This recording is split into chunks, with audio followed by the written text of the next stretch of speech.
Bonjour, nous sommes toujours sur l'intelligence. Maintenant, en Amérique aussi, il y a des gens aussi qui dépassent le temps. Ce sont des visionnaires. Il peut dire des déclarations pendant 5 ans et ces déclarations peuvent produire beaucoup d'effets sur le plan économique, politique et culturel. Maintenant, je peux citer l'exemple de Brzezinski. C'est le conseiller de Jimmy Carter en pleine guerre froide. Maintenant, en 1977, Brzezinski a dit quelques déclarations qui ont choqué le monde. Une déclaration très importante. C'est grâce à cette affirmation, depuis 1977, il a dit la guerre de l'Ukraine, il a dit beaucoup de choses qui vont se produire après. Dans cette déclaration, il y a un œuvre qu'on appelle les Grands Échiquiers. Dans son ouvrage intitulé Les Grands Échiquiers, en 1997, il disait « Qui conquit le Tel Aviv, conquit l'Europe et l'Asie. Qui conquit l'Europe et l'Asie, conquit le monde. Qui remplace qui? Les États-Unis. » Dans cette déclaration, il a prophétisé, je ne sais pas, il a prophétisé la guerre de l'Ukraine. Parce qu'il sait que les États-Unis vont tout faire pour diviser l'Europe. En divisant l'Europe, ils vont essayer de dominer.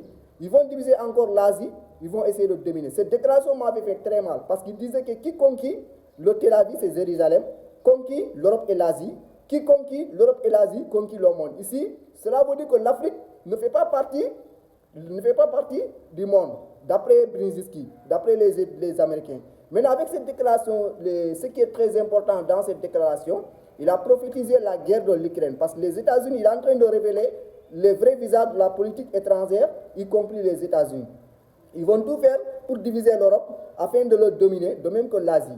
Maintenant, l'Europe, avec la guerre d'Ukraine, l'Europe était divisée. Si vous regardez, la Russie fait partie de l'Europe, ils ont créé quelques conflits qui est là-bas, l'Europe s'est divisée.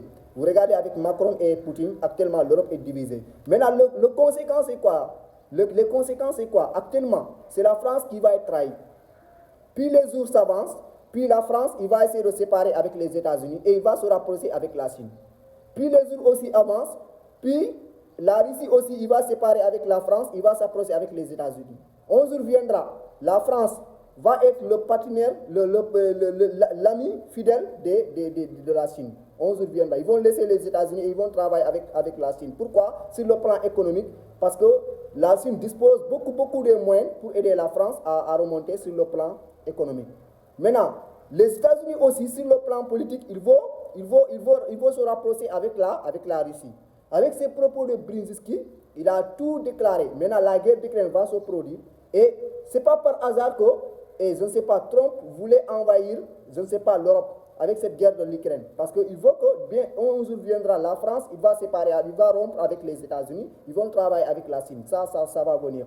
D'après les œuvres de Brzezinski, d'après les citations de Brzezinski, les grands Échiquiers, la France, il va travailler avec la Chine un jour, ils vont laisser les États-Unis. Et la Russie aussi, il va travailler avec les États-Unis.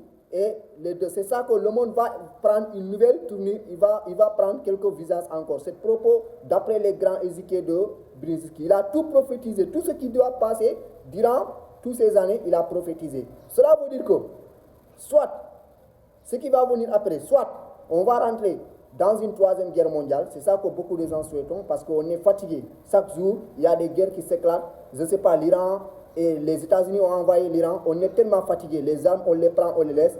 Il y a certains qui préfèrent que la troisième guerre mondiale s'éclate pour qu'on puisse se reposer une bonne fois pour toutes. Maintenant, s'il y a une autre catégorie de personnes qui vont venir après, ils vont privilégier la paix comme le passage obligé. Ils vont respecter très bien le monde.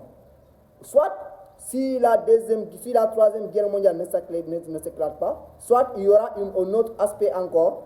La France, il va travailler avec la Chine, ils vont être des amis. La Russie aussi et les États-Unis, ils vont être des amis.